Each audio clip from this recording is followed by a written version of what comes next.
আসসালামু আলাইকুম, কি অবস্থা সবার? আশা করি সবাই ভালো আছেন। আমি আজকে কথা বলবো আর্জেন্টিনার বিষয়ে। আগের দিন যে খেলা হয়েছিল, তো আর্জেন্টিনা জিতার মানে 100%ই প্রায় আর্জেন্টিনার গোলকিপার, মানে আমাদের আগে যে আর্জেন্টিনার যে আগে যে গোলকিপার ছিল, তো ওইটা ইনজুরির পরে যে এমি মার্টিনেজ আইলো।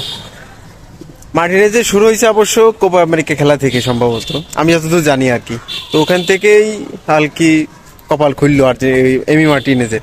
তো এই জিতার পিছনে যেমন এই যে কোপা আমেরিকা, এর আগে বিশ্বকাপের আগে খেললো কোপা আমেরিকা, তারপরে খেললো এই যে বিশ্বকাপ, এরপরে এই যে কিছুদিন আগে, পরশুদিনই মনে হয় খেলাটা হয়েছিল।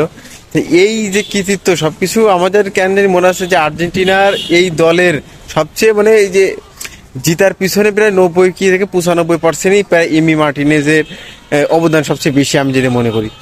আর দ্বিতীয় কথা হচ্ছে এমি মার্টিনেজ আসলে আর্জেন্টিনার একটা কি কব মহাপুরুষ আর কি। তো আর্জেন্টিনা যে আসলে এইভাবে যে মানে প্রথম যে খেলাটা প্রথম যেভাবে আগস্ট তা আসলে আর্জেন্টিনা জিতবে কিনা খুব সন্দেহ ছিল। পরবর্তীতে যখন ট্রাইব্রেকার গেল, ট্রাইব্রেকারে জিতা মানে এমি মার্টিনেজই ধরে মানে বলতে গেলে ম্যাচটা জিতাইছে।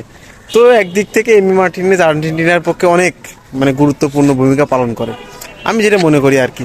তো এমি মার্টিনেজ আর্জেন্টিনার যে আসলে ওর সাল কত, জন্মসাল কবে, মানে কবে কি দিয়ে কি হয়েছে, আসলে এই বিষয়টা আমাদের ধারণা খুবই কম।